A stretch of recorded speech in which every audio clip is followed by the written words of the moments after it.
Welcome to 20 at 10 with Nat. I'm your host, Natalie, and my special guest tonight is my dear friend, Tom Meny. Tom is someone that I became aware of, I believe, in 2017, maybe 2016.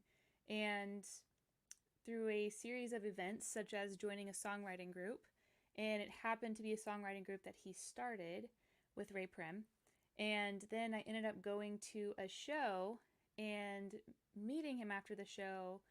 And from there I believe I emailed him randomly and was pestering him with questions about winning songwriting competitions because he has won a lot of songwriting competitions such as Wildflower, Kerrville New Folk Song Competition, and the TRCOA, I believe that's Texas Recording Conservatory of Austin, among other contests. And he just caught my attention because I had for a long time been trying to win songwriting competitions, still am apparently, and he was very kind with his time and answered a bunch of my questions about how do you win songwriting competitions.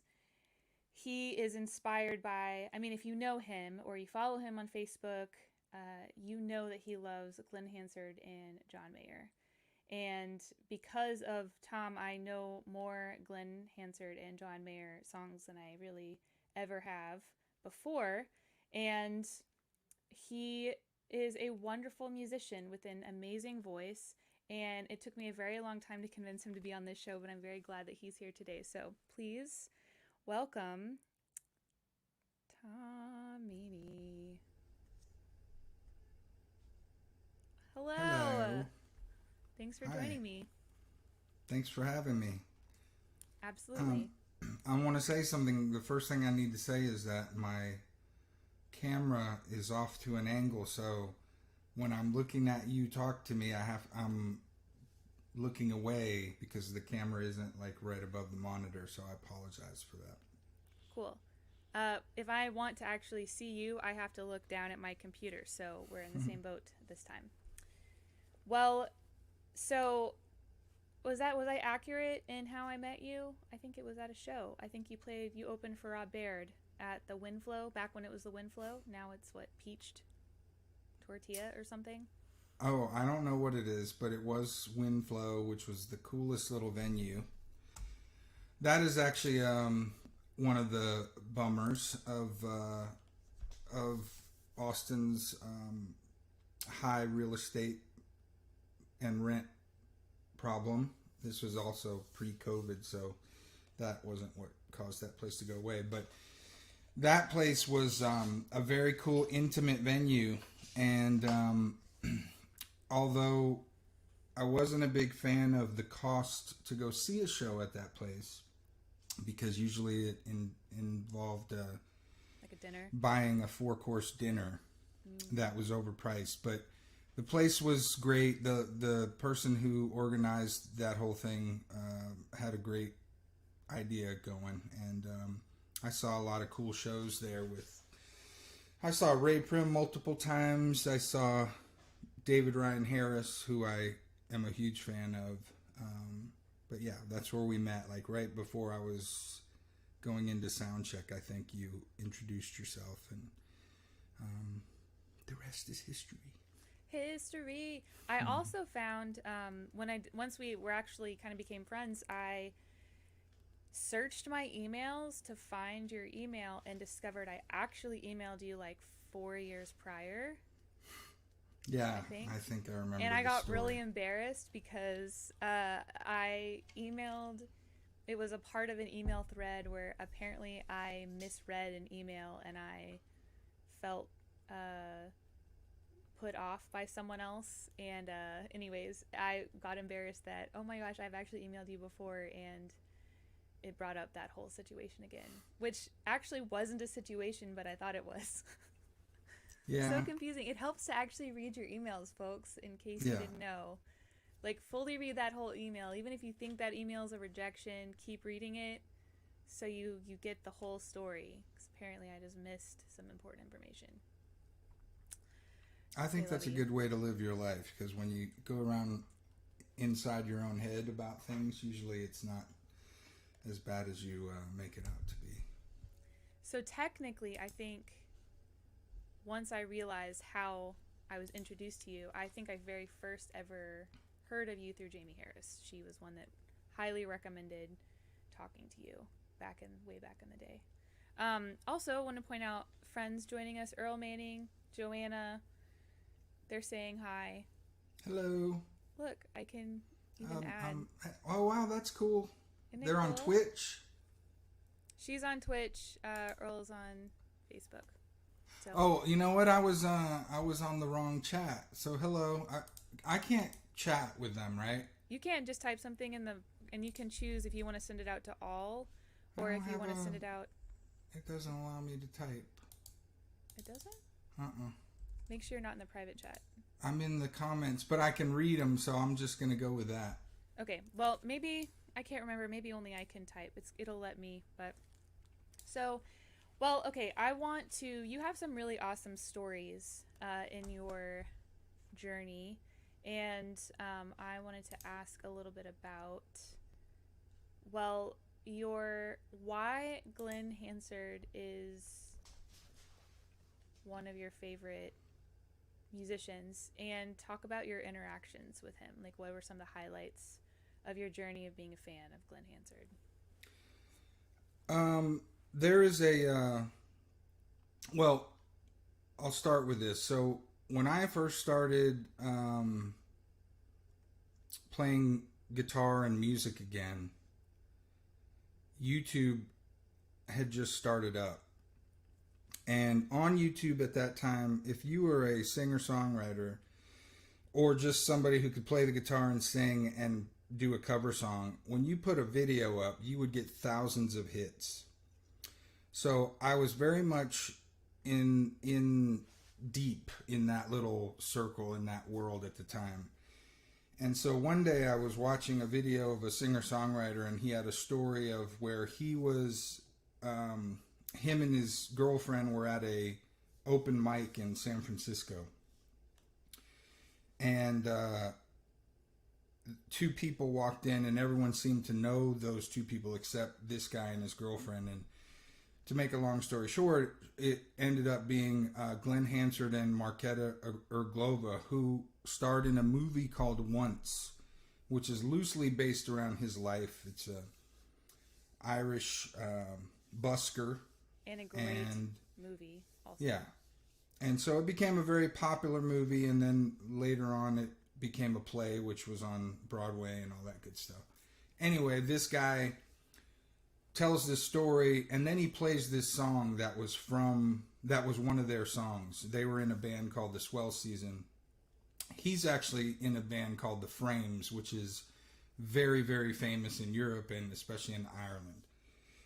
And then they made this movie, and after they made the movie, they decided to become a duo band called the Swell Season to tour the soundtrack of that movie. So this guy plays the song, and then he played an incredible version of it, and it made me want to look up the guy he was talking about. So coincidentally, when I look up Glenn Hansard, I read about the story. And at that time, you could illegally stream movies really easy. And, I may or may not have done that, and I saw the movie Once, and I loved it so much.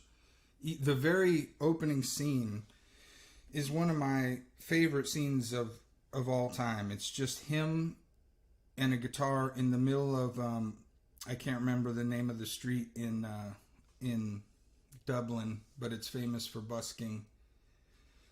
And he's just singing a song solo, and it's my favorite because that's what I love to do. And anyway, I fell in love with the guy's music and the feel of that type of performance, especially a solo acoustic thing. And coincidentally, I found out that the Swell Season was playing at the Paramount in like 2 days. So I bought a couple tickets, and it was one of those experiences when you hear the music, you get the goosebumps. And Grafton Street. Thanks, Jack. And hi, by the way. So that's how I became a fan, and I became a super fan, like quick. And, I didn't know as much of the Frames, but I was really a big Glenn Hansard and Swell Season fan, and I would go see them. I've seen them a few times, and then at some point I was lucky enough to put myself in a position to meet him. So I met him in LA at the Hollywood Bowl after their show. It was a sold out show at the Hollywood Bowl, which is a pretty cool experience. And he gave me after party passes, and me and my girlfriend at the time went backstage at the Hollywood Bowl, and there was so many celebrities up there and people from Saturday Night Live, which was weird because those people are in New York, but right. Seemed like there was a high percentage of cast members from Saturday Night Live, and the gal from what's the band? It's like She and Him or The Bird and the Bee. I can't remember. She's famous. She's on TV shows. And her sister's New also Girl? famous and on TV shows. What's her name? Talking about New Girl? Yeah. What's her name? Oh my gosh. Oh my god. Her band, I know exactly her what band you're played. talking about. Zoe Yeah, Deschanel. Okay, cool. So her band, among others, opened up for the Swell Season. And so I met her and her sister, and anyway, it was a very surreal experience. It was very LA. That was the first time I ever saw LA, right? Like people schmoozing and really, really putting it on. And me and my girlfriend are not weren't that into that kind of thing. We weren't into that scene. And so we were just kind of in the corner, and all these people are waiting for Glenn to come out. And once he comes out, everybody rushes him. And he's a little taller than everyone, and he looks over and he sees me in the corner, and he gives me a give me a second kind of thing. And so it was just a really surreal experience. But that was the first time I met him, and I ended up seeing and meeting him a few times after that. And I got to play. I was going to say, didn't you get on stage with him? I've gotten on stage with him a few times, and one time was a really cool little thing at a clothing store called Billy something downtown. I can't remember what it was, but it was for South by, and it was like a private show in a clothing store. And so I went there strictly to watch the show, and at one point he just asked me to come play a song. So it was cool because there's a picture of me, and he's like adjusting my mic stand, so it's like he's the MC at an open mic. So nice. But I got to play that really cool guitar with all the holes in it. Nice. But that's my Glenn Hansard story. I also got to go up at Stubbs with him. He called me up at Stubbs, which was the best, but I forgot some of the words. So what are you gonna do? Just push through. Keep singing it. Don't have a panic attack. That'd be my strategy. What artist have you paid the most money to go see?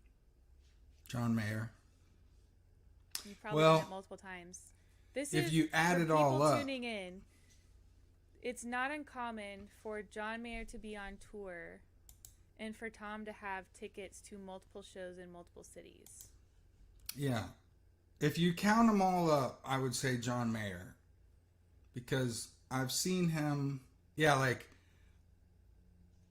every tour after I discovered him, which would have been everything after the first album. Starting with Continuum, I would say, which is his best album. But I've seen him all over Texas. I've seen him in California, Nevada, and multiple shows in each tour. I've never done that before, where I don't think I've ever seen multiple shows on one tour for like a major artist. Maybe for like local or regional artists, but yeah, that's really cool. What about the single most expensive show you ever went to? Not collectively. Would still be John, or is there someone probably else? John Mayer, because like I have a whole thing that I go through to get tickets to these shows, right? Because you know that, like when tickets go on sale nowadays with Ticketmaster, you've got to be online at 9 o'clock or whenever they go on sale. Yeah. And the trick is, if you really want good seats, is to buy multiple pairs of seats, because you might get your seats and they're in section 79 or whatever, and if you keep trying later on in the day, you might get row 4. And so that's the trick. And I've bought up to five pairs of tickets for one show before, and then I'll just sell those to friends or whatever, and I don't like tax people and make $1,000 on the tickets. But you know, I'll buy tickets for Austin, or I'll buy tickets for like San Antonio, Dallas, and Houston show, and go to all 3. And like the last show I saw him was in L.A. last year. Well, yeah, 2019. Well, okay, you said something earlier about getting goosebumps in a show. When was the last time you got goosebumps hearing music? I'm gonna be honest with you, and I don't know why this is, but it's been a while. It's okay. And it could be that's just a thing that happens, you know, when, I don't know. I don't want to say it's because I'm getting older. I don't know the last time that's happened, but I do remember that I have felt that at many shows in the past, and it's a cool feeling. And I don't mean to be improper, but Glenn Hansard and his buddy Damian Dempsey call that the musical orgasm, and I think that's a good term for it. But it's been a while. It's been a minute for me also. I think maybe once or twice this year, but I don't think any of that was live. Maybe I saw a lot of music in January and February. Seems like, I was at a couple conferences, and I think it happened once or twice at each of those conferences. So, but like since lockdown, I don't know. Maybe once. Have you ever gotten goosebumps with a song you wrote? No. Whether while writing it or listening to it later? No. Just curious. No. I think the last time I can think of times when that's happened. John Mayer, the first time I saw the Swell season, and let me set the setting for that. It was at the Paramount here in Austin, and the band was all seated in a semicircle behind Glenn, who was in the front.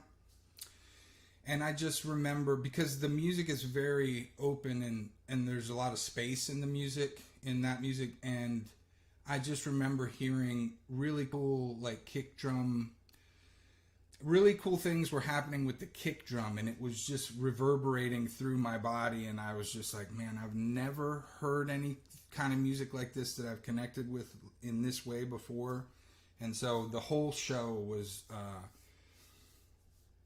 like, I'll never forget that show. That whole show was, I don't know, life-changing for me. And I think that's something like back in the day when you hear people that went to, like in the 70s, that went to see like Aerosmith, and they were just, that was something new to them, and it was they were a part of a community that, you know, and Aerosmith, of course, was filling up, you know, stadiums and stuff. So this is different in that aspect. But, you know, it happened later in life for me. But I know I felt that when I saw David Ramirez and Jason Isbell at Cactus Cafe, not the little one, but the big ballroom upstairs.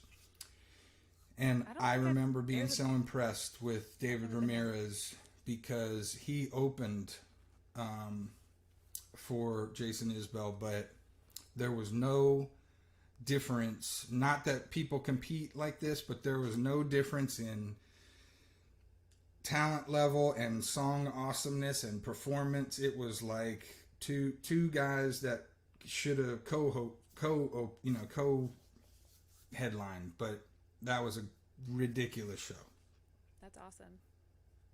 I have not ever been to that ballroom. I need to check it out whenever it's. I didn't even know it existed until then, and I haven't seen anything there since. I haven't seen a show posted that has been there. Well, one thing I like to ask all of my guests is, what is one of your earliest musical memories? And by that I mean one of the first times you remember a song grabbing you and you just being kind of awed by a song. It would have either been Tears for Fears, something from Songs from the Big Chair, or Van Halen's 5150. I don't remember which came first. They were both around the same time.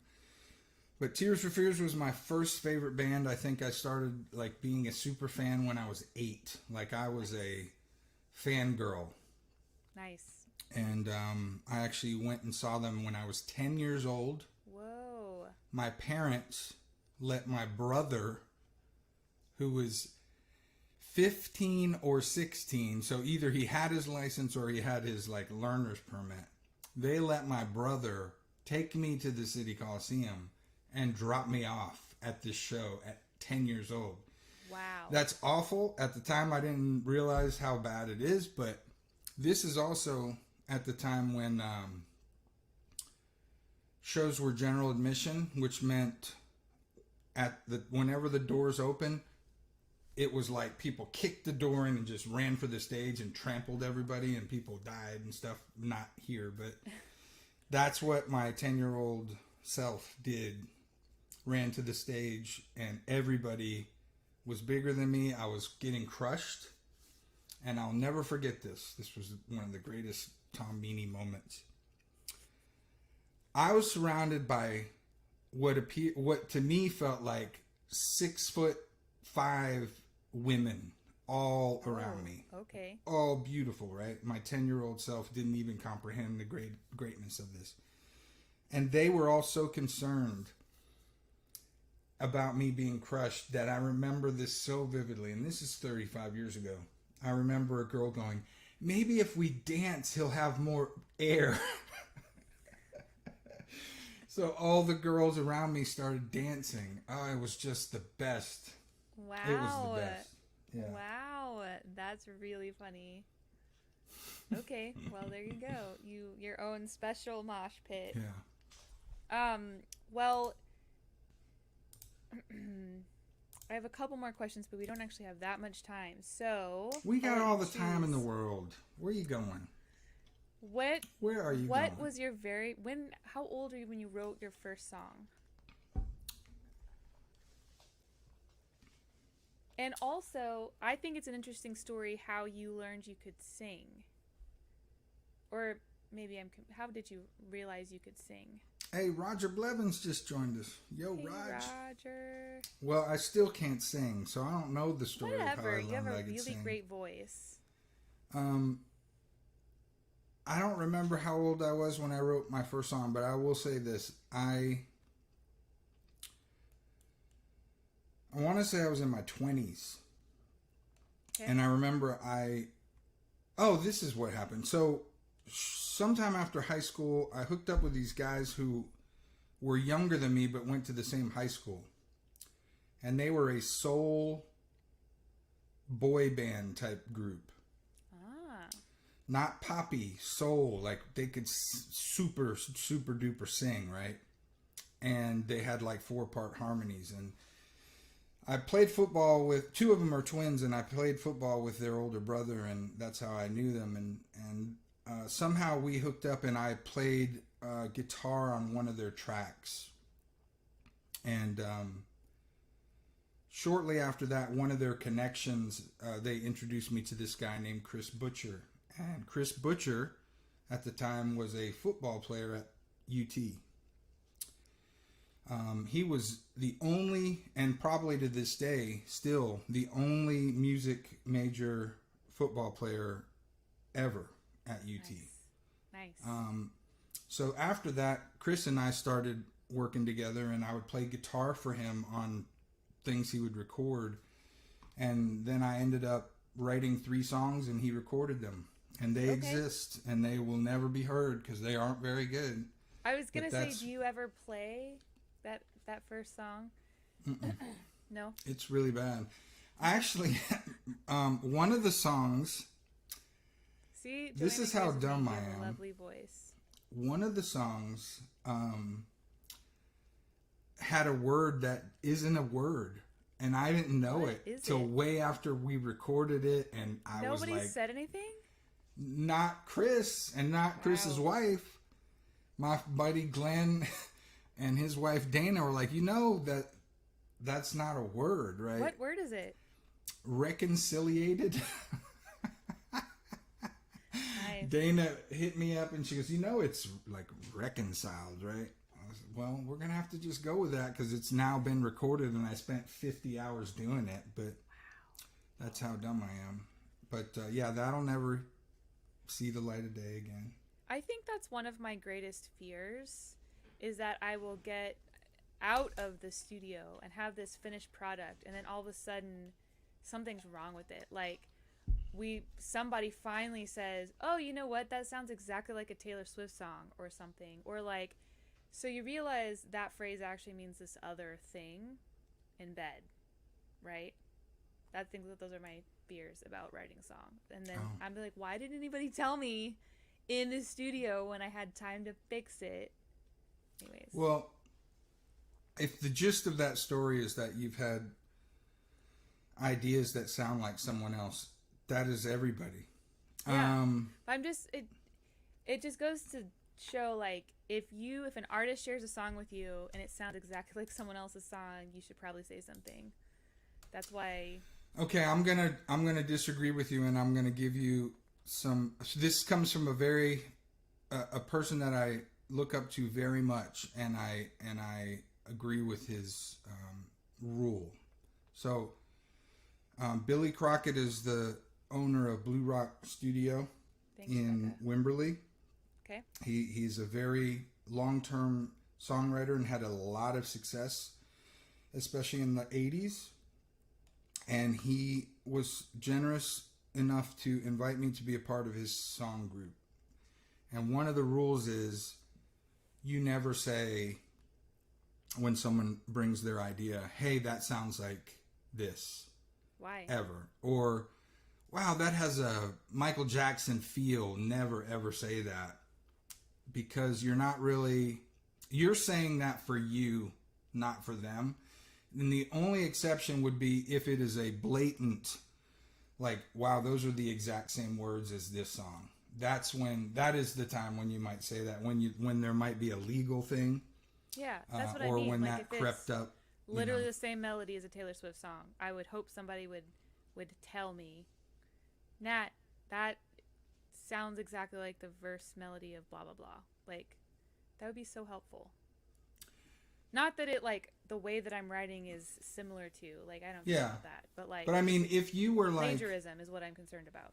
If you were a Taylor Swift fan and I knew that you were a Taylor Swift fan and that you definitely soaked that in because of a Taylor Swift song, that would be different. But if it just happened to be the same melody, because melodies are the same all over the place, it's okay.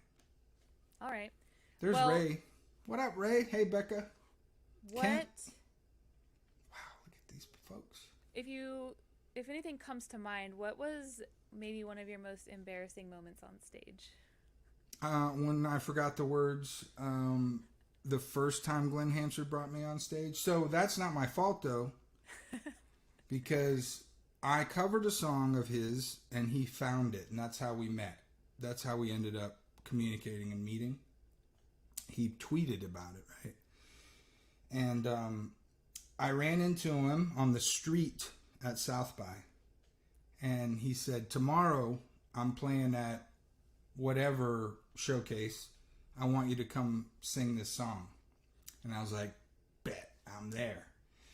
But then immediately after that, he was playing at Antone's.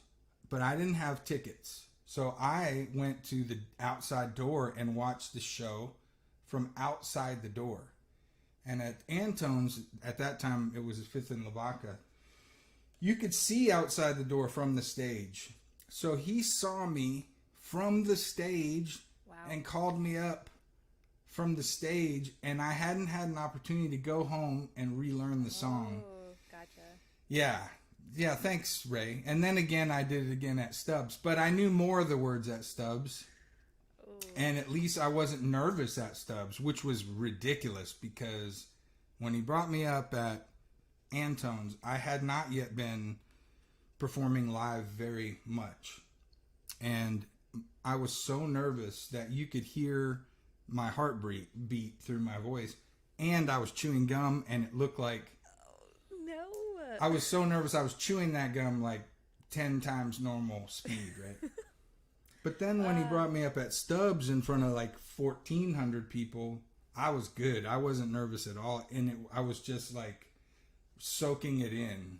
I was able to not be distracted by my fear because I didn't feel fear that time because I'd already been playing for years at this point. And the one thing I remember about that show, I did forget some words, but it was okay. Because the way that we did it, it wasn't a big deal.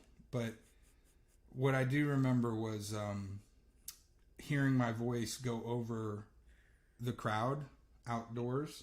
Yeah. Over that many people was something I never heard before. Like And, the echo from the...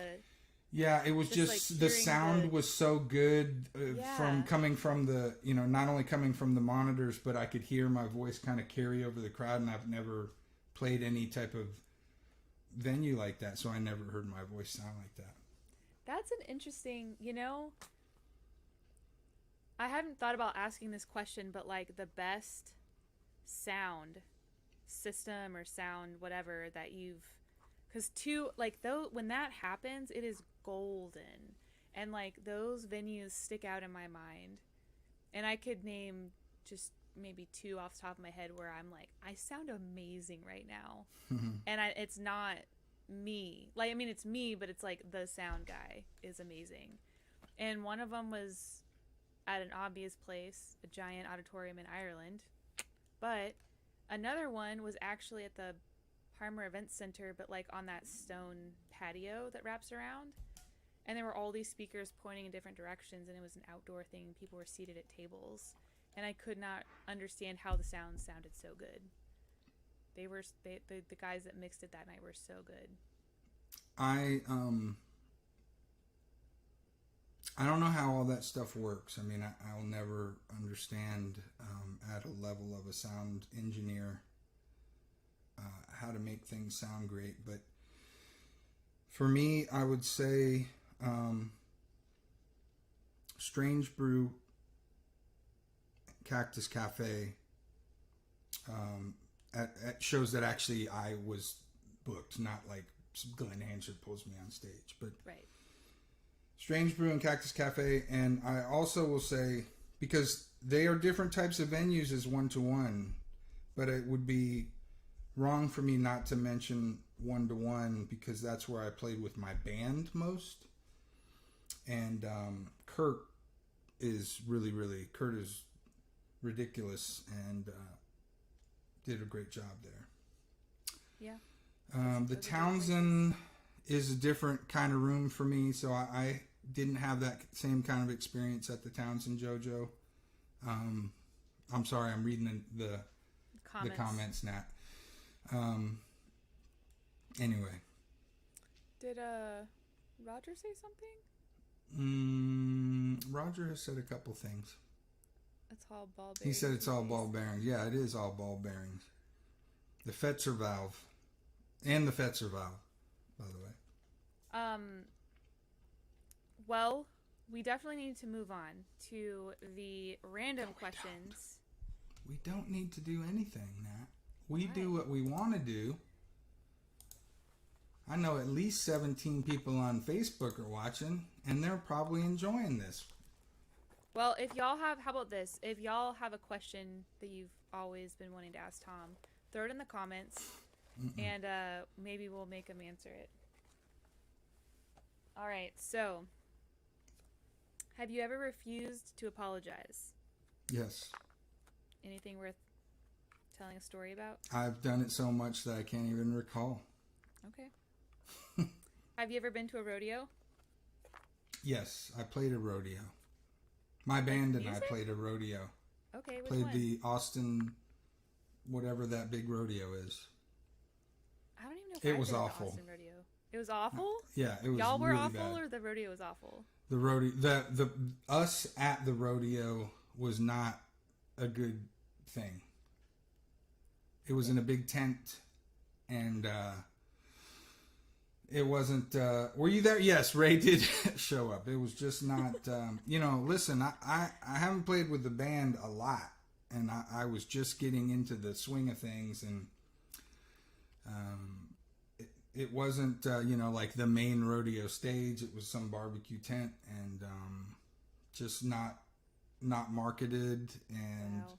not a lot of people. But the people that did show up were not like Tom Meny kind of enthusiasts. Yeah. Have you ever cast a vote based solely on the candidate's name?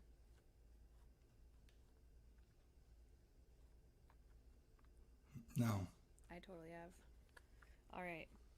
Well, yeah, candidate's name was Barack Obama, and I casted my vote on that, but it wasn't because his name is Barack Obama. Oh, gotcha. Anyway, sorry. Not to be political. I mean, it was kind of a political question. I mean, it didn't have to be. I've totally, like, if I didn't know, there have been elections where I didn't get to research everybody, and so I just sort of was, like, trying to remember, and, like, a name just felt right. Oh, yeah. Yeah, I'd do that. This is younger Tom. That was the question, yeah. When I didn't know, like, when I only knew the main candidates, and then I got down into the meat of it. Mm-hmm. Yeah, but that was younger Tom. Now I just move on. I won't vote. Yeah, for those I people. use if anyone it gets that way, because the local elections matter a lot, and they'll affect you more directly. Is the League of Women Voters puts out a voter's guide every election, and they ask everyone the same questions, and they publish all of their answers, and you get to. And then when I decide that way, my ballot looks like a rainbow. Like I've got somebody from every party, basically. It's very strange, but very cool. I think we should continue on for about 2 hours because I want to continue to read the comments. Yeah. Who is Coondog? I have no idea, but he's from. I think he said he's from California. Wait, I have to go way up. Florida. Maybe Florida. Is that someone I know from Florida? Is that someone I worked with? And I think David popped in for a minute from Twitch. Just hey David, just saying hi. All right. Do you have a question for me? I do. Are we at that point? We are. I'm not ready to ask you your question though. We are actually 38 minutes into the show right now. It's okay. We're gonna go long. I'm gonna show you first, folks. I'm gonna show your people some stuff. All right. So this is what I've been doing over the pandemic. So I'm gonna give you guys my favorite vinyl of the last few months. Okay. Are you okay with that, Nat? I'm gonna shatter I'm shattering your format. Okay. Ray is not happy about it. Screw Ray. Move along. Ray's 92 years old. He's mad because he's supposed to be in bed 3 hours ago. This album, really great. It really looks like great. It's still now, in the package. Well, yeah. Sometimes I'll buy the album because I listen to it on Spotify, and that's something everybody should practice. This album is Harmony Explosion. Now, what I'm about to show you is not my favorite album, like CDs, or just specifically the albums, the vinyl that I've been listening to. So, Balin, it's their only one. This is Drew Kennedy, and Drew's from New Braunfels, and At Home in the Big Lonesome. To me, it's like AC/DC's Back in Black. Every song is great. Nice.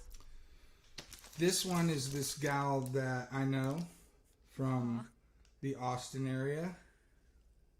It's not in the package still. Aww. This guy, one of my triumvirates, one of the top three. That guy. Mr. David Ramirez. Fables is my favorite David Ramirez album, but all of them are really good. Especially the new one because it's got such a cool vibe. Yep. That's Continuum. This might be my favorite album of all time. John Mayer's masterpiece. Anna Tivel, Small Believer. One of the greatest songwriters in the world, and I'm not blowing smoke up anybody's butt. There's Glenn Hansard. All my records just fell and broke, so everything I've showed you is no longer in existence.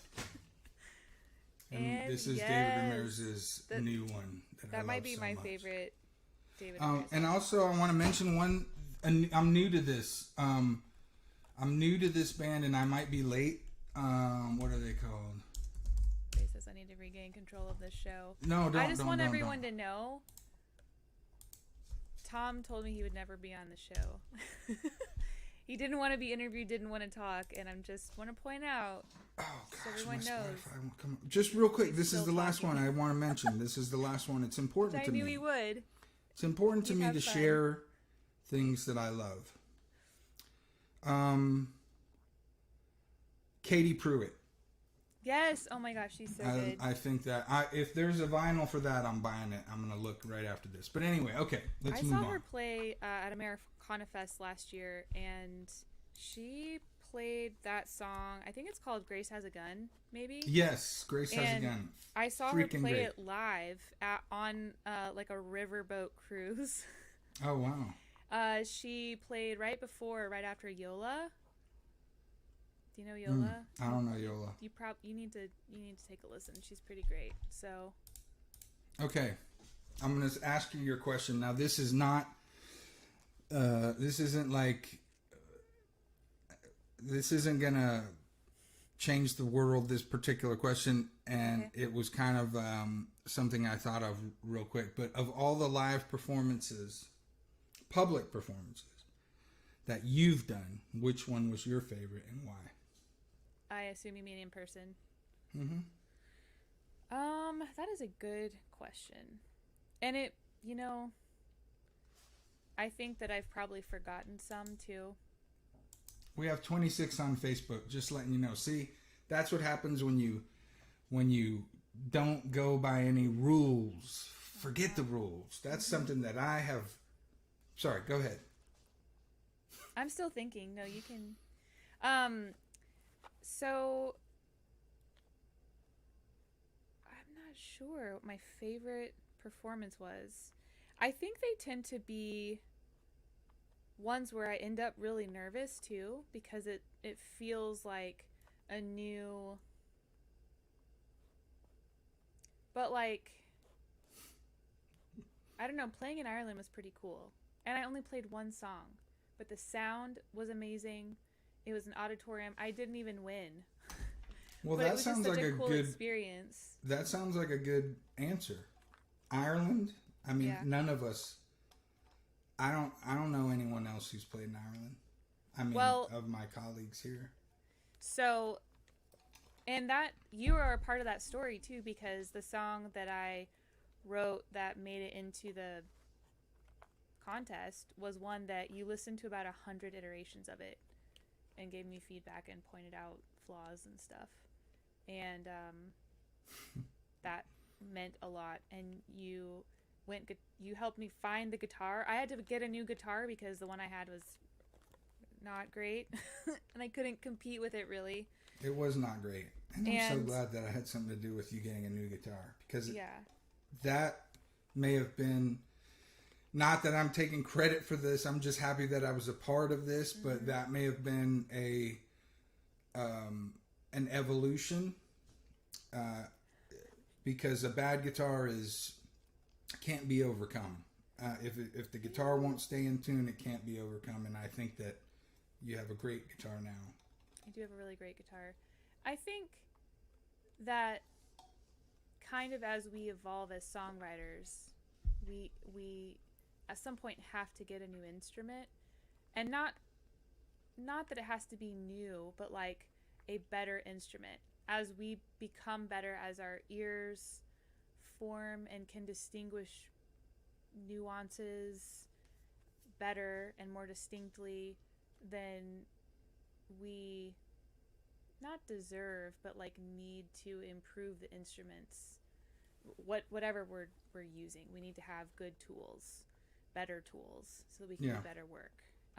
So yeah, and that was part of my evolution as a songwriter, is like reaching a place where I can now tell, or I could then tell, that my guitar was not as great as everybody else's, and not just like compared to like a 5 to 10 grand guitar, but like Yeah, it's not to even about any that. like to any like performing touring songwriter, like I needed to have a better guitar. So and Yeah. I yeah so And it's not about the guitar being 10,000. And Roger, who's on here, has been doing these videos that are so cool of budget guitar, budget friendly guitars that he does some tweaks to, and then they sound like just great instruments, and they don't cost $1,500.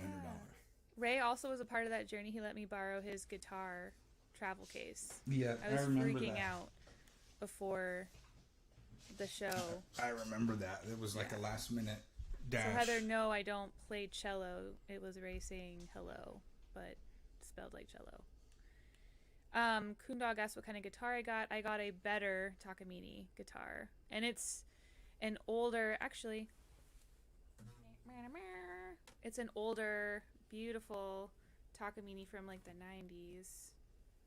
And the funny thing is, it has a cutaway, and Tom Meny hates cutaways. Yeah, I do. And he actually advised me to get this one, which is hilarious and awesome. Normally, I would break a cutaway, just Hong Kong Fooey it. But for that particular one, when I played it and you played it, And I thought it was worth it. And it has a has scalloped scalloped- neck. You see that? Somebody was trying to play Steve Vai on that thing. It's like scalloped right along here.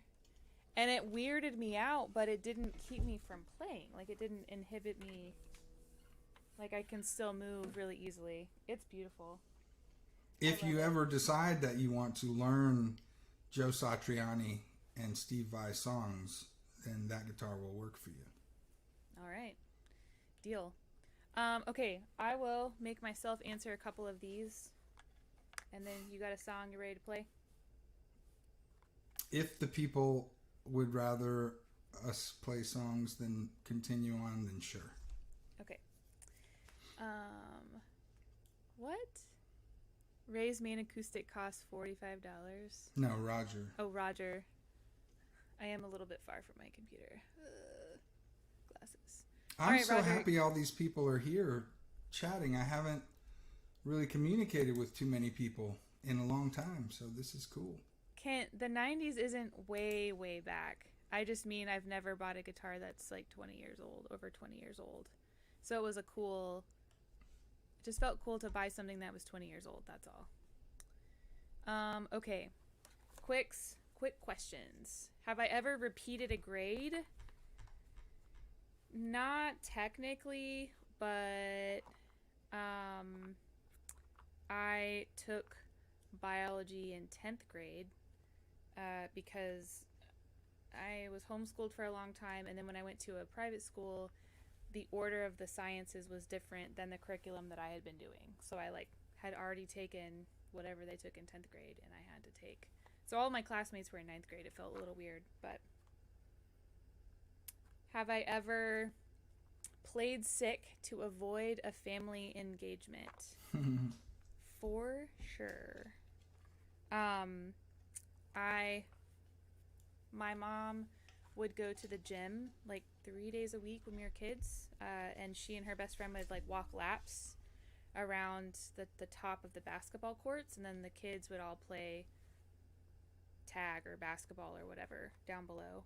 And I just didn't want to go one day, so my sister was trying to wake me up, and this was probably the worst thing maybe I ever did to her. I just pretended to be asleep. I was totally awake, and she kept like poking my stomach or like shaking me, so I just like kicked her from under the covers, kicked her in the stomach, and she cried and ran away, and they left me at home. Sorry, Liz, I love you. I bet they didn't do that again, though. Oh no, she left me alone after part. that. Well, there you go. All right. Things we do to our siblings when we were children. Let's see. All right. Any other comments that I need to display? All right. I think it is time for... Oh, that's funny. Roger's got jeans that are older than 20 years. I feel like that's an accomplishment, because if you keep jeans for 20 years, they come back in style. So it's not a bad plan. All Roger's right. Cavariccis, I'm looking forward to seeing him in his next performance. Nice. Okay. His Jabos. What song are you going to play? I'm going to play Higher Than the Moon because... Yay! It's my favorite song. Also, do you want to be solo on the screen? Or do you want me to stay on the screen? I don't care about that. Okay. Then I'll stay here, but I'm going to mute myself. Because I just realized I got a tune. I got a tune too. I'm going to play this because not only have you told me that you like this song, but you sang harmonies on one of the versions of the recorded versions of the song that Ray produced. I should also say that this song was co-written by myself and Ali Tadros. All right, are we good? Yeah, I'm going to mute myself.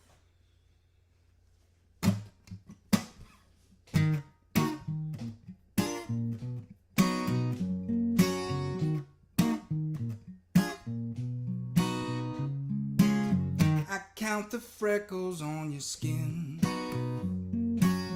to pass the time until you wake up again. Your constellations are my meditation, the silent star that draws me in. Don't need a lullaby, I've got my peace of mind, lying with you by my side.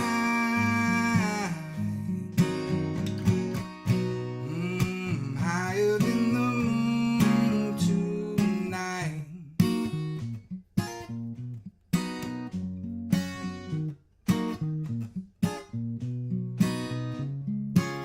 I wonder what it is you see while you are dreaming, stirring in your sleep. Your rare emotion ripples in the ocean that pulls you closer into me. Oh, don't need a lullaby, I've got my peace of mind, lying with you by my side.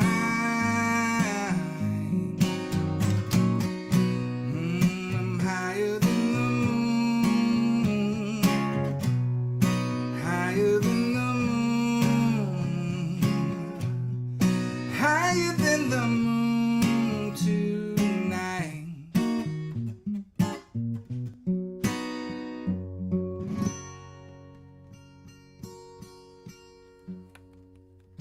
Yes. That's my favorite song that you've written.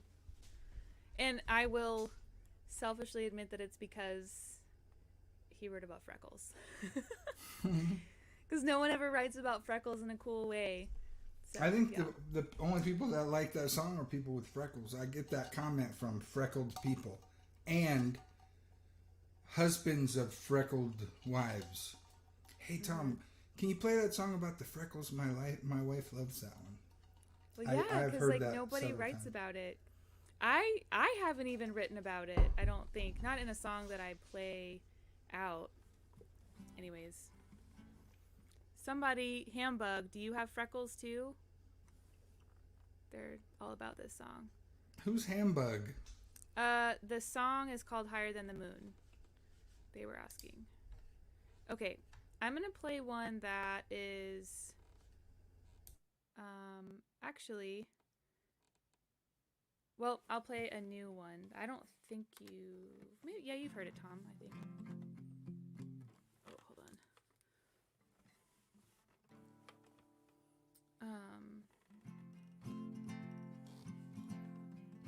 It's called I Couldn't See.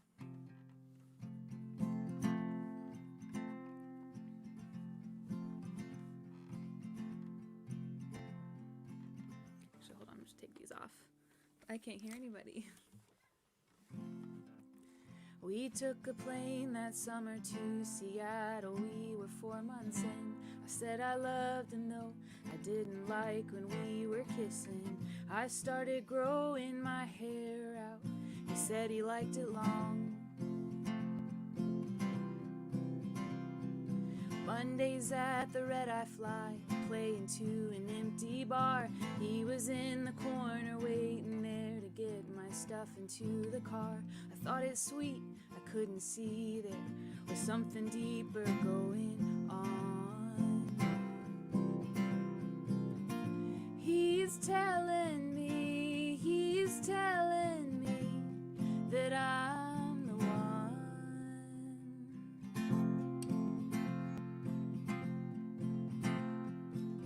There was a night we sat in darkness in my car, and I confessed I thought him safe because of faith, but was condemned and feeling stressed. Took me to a field, tried to pray it out of me in tongues. He's telling me that I'm the one. I couldn't see what I'd become. Bit by bit, I lost myself in his dream, and somehow I still feared he was my last opportunity.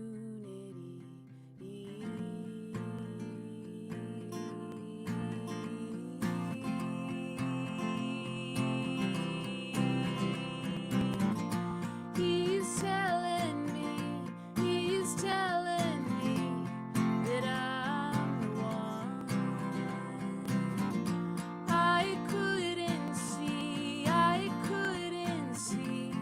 what I'd become.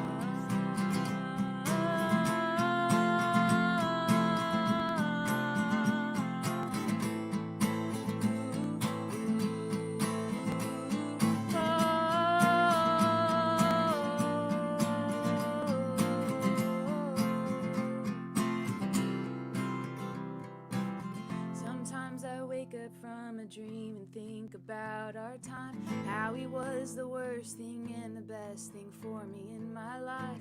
Had to feel the flames of the fire to find the will to run.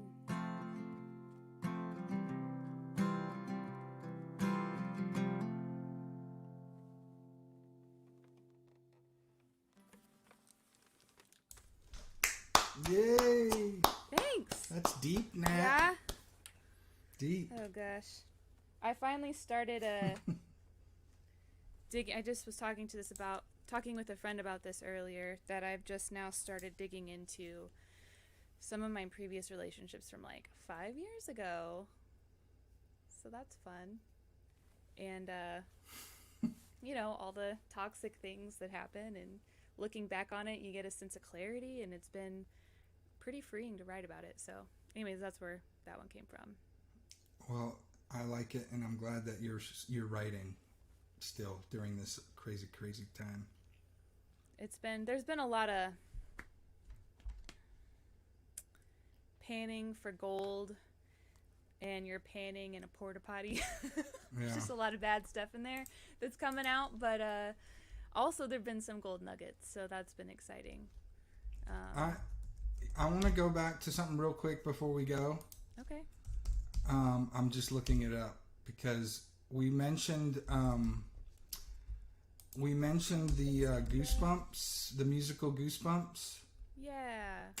I'm looking for this particular. Oh gosh. Handbug. I like that you loved those lyrics. I'm Okay. scrolling back through.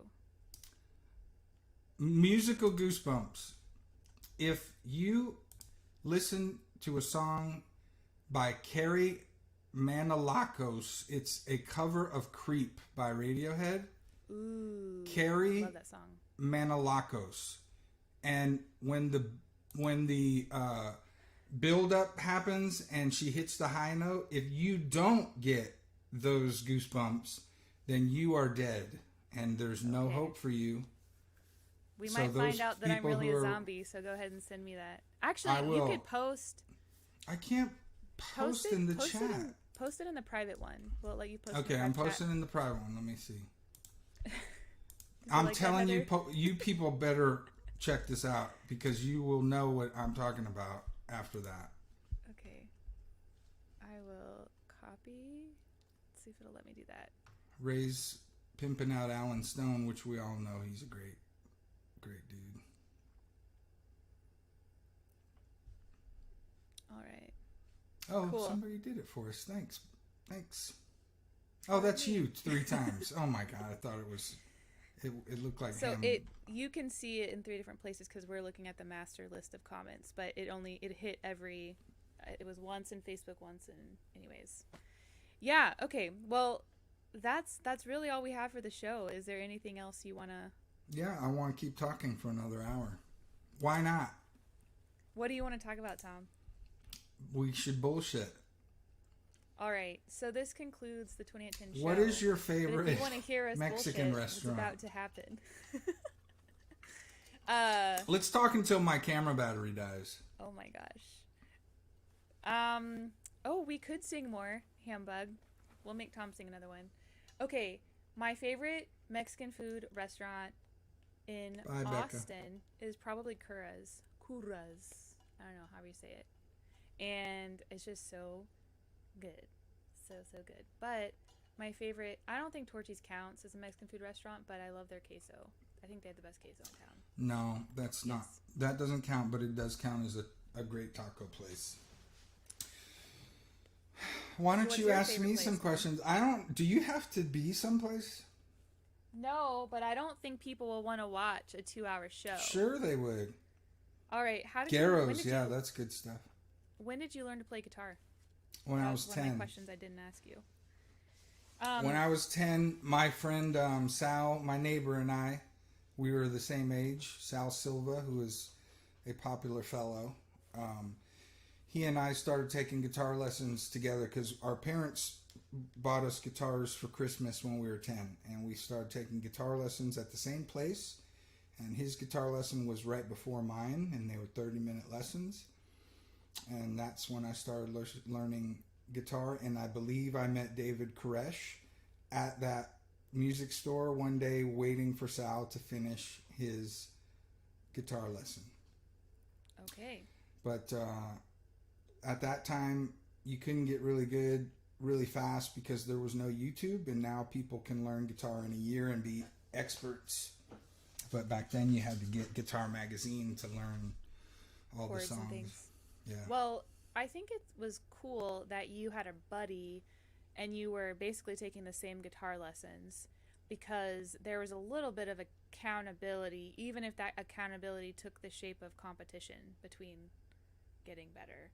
Like, that makes all the difference in the world to, like, have a reason to practice or a buddy to practice with and get better. So, I don't know. Would you agree or disagree? I would agree. I mean, there was no sense of competition or anything, but it was just Sal and I, our parents our parents would be at work, and during the summers we'd be home alone, and all Sal and I would do is hang out and watch MTV. And that particular summer of '69 was a big hit from Bryan Adams, and also the Rod Stewart, Jeff Beck version of People Get Ready. Those 2 songs were what made me start playing guitar. Awesome. People Do are you have starting to another die song? off. That's okay. What punks? We got nothing else to do. Hey, tomorrow is actually a work day for many people, For some including people. myself. Hambug. I am thinking of one right now as we speak. But first, Tom, do you want to play another one? No, I want to chat. No. If anybody wants to hear me, you can go to Spotify and listen to all my stuff for free. And it'll sound a lot better. Interesting. I'm just chilling, chatting. I'm drinking vodka. Are you Not really. actually? No, this is tea with a little bit of lemonade. Oh my gosh. And yeah, vodka. Heather. Have a good night, Heather. Clearly, you're going to be leaving now. Heather's at work at 5:30. Bye, Heather. Miss you, buddy. Angie's right. on East 7th. I will have to try that out, JoJo. So Let me know when we're safe to go, and I will buy you lunch or dinner there. You heard it here first, folks. Joanna. All right, so Tom, one question while I go and get my song list. Do you have any advice for young up-and-coming songwriters who are trying to figure it out? The whole songwriting thing, and then the starting to play thing, and just forget that it's 2020 pandemic, whatever. Like, what do you? My advice is, don't take yourself too seriously, and don't try and conform to what everyone else is doing. And that's my life advice for young people.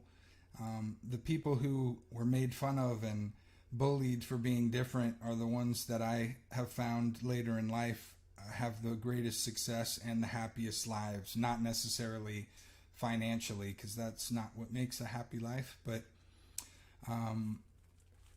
people that are doing something completely different and marching to the beat of their own drummer, I guess, are the ones that seem to last, the test of time.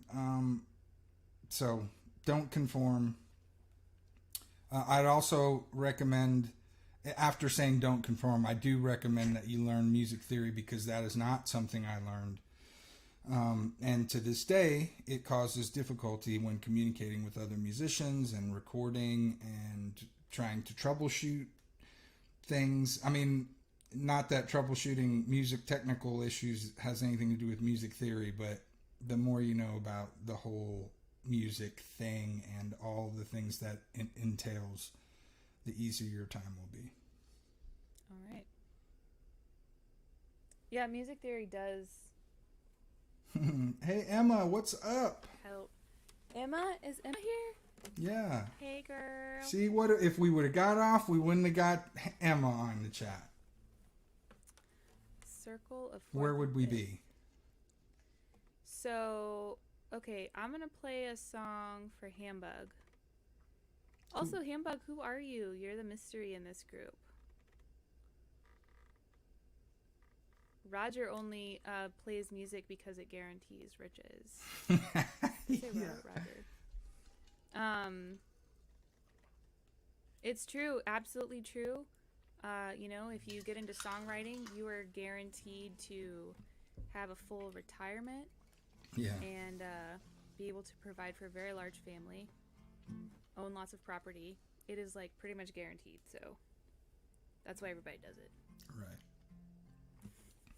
Womp womp. Okay, I'm gonna play this song that I don't really play very much, but it is from that time period 5 years ago for Hambug. It's called Water and Bones. Have I played this for you, Tom? Yes. I've seen you play it at the Townsend. I have played it full band a couple times. Or no. Maybe it was 1-to-1. Let's see here. With the bell sounds. Right? I think so.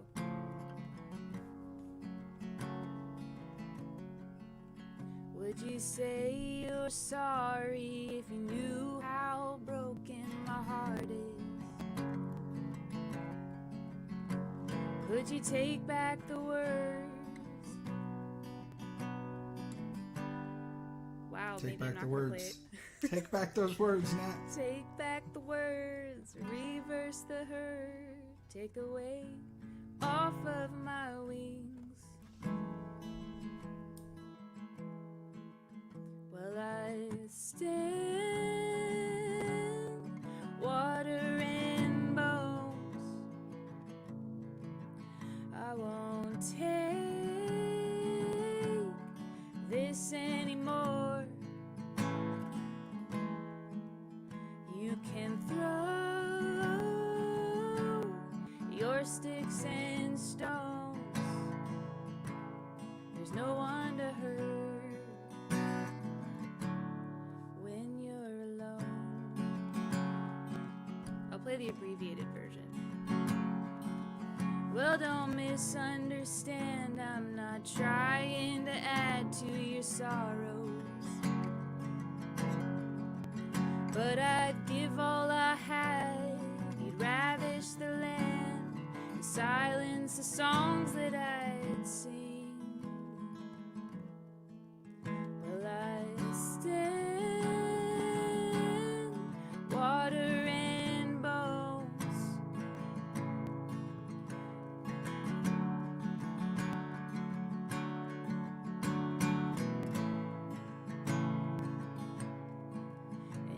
Can throw your sticks and stones. There's no one to hurt when you're alone.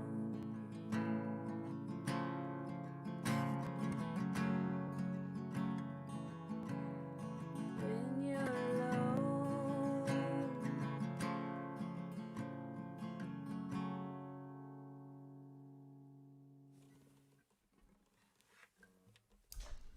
That was this real short version. Yeah, like very short. But you get the idea. People are Ray and Roger. We have this thing. One time we played a show together in the round, and we all forgot the words of every song after a certain point, and it was because of Ray. Ray started it, and then it became known as the Ray curse. So you're saying that... But he wants to blame it on me. So you're saying that because Ray's here.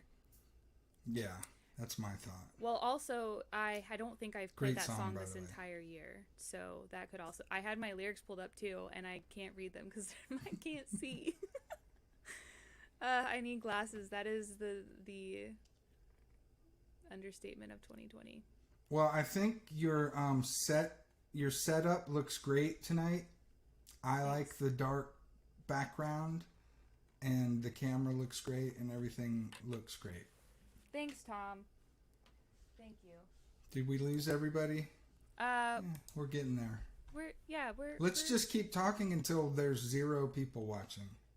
Well, I think this is where you quit while you're ahead. I think that's how it works. I think but you and I can yourself. FaceTime and shoot the shit. I think we should challenge ourselves to stay on here until absolutely nobody is watching. Why? Who does that? Comedians. I think Dave Chappelle did a 12-hour show. Oh, I must advertise. I am wearing my very first pair of Noel Michelle earrings. They're beautiful. They're gray with copper. Anyways. Noel Hampton. Sure. Noel Hampton. Her jewelry is called Noel Michelle. Cool. And it's lovely. Yes. So if you need some cool jewelry for somebody you love, she's your gal. Emma's here. Wow, I wish we could chat with Emma. Do you want to play another song before we head out? Nah. All right. Not because of any particular reason. I'm just... feeling anti? Yeah. I'm happy with their chat. I'm happy with all the people that came and listened to us talk. Thank you, especially the people I can see. Ray, Leo, Hambug, Emma, Jojo, Roger. Ken Stahl was in here for a Ken. second. I see Ken. You said Ray. My friend David's in here. Corey, Jim Henriksen, Corey. Firestorm Live, That's David. Coondog, David who? Do I know David? I don't think so. Hey, David, David. why did I blank on your name? Nice to meet you. It just left. Jojo, Cool. did I say Jojo already? Anyway, Nancy and Emma, I hope that y'all all have a good night. I've taken over the show, and I'm determining that we're going to end the show now at 1 hour and 15 before my camera battery dies. Mm-hmm. I had a good time, Nat. I'm glad. Thank you for letting me convince you to be my guest. Well, I'm glad that you moved it away from Instagram. Well, because that's Dookie. You know what I'm saying? Dookie. Dookie? Not you. Instagram. Mm-hmm. Y'all heard it here. Straight from Tom.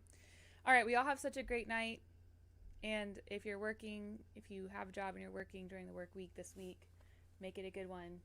I have one more episode on Tuesday night on Instagram Live with Myron Elkins. And if you don't know him, you should look him up. He's pretty cool.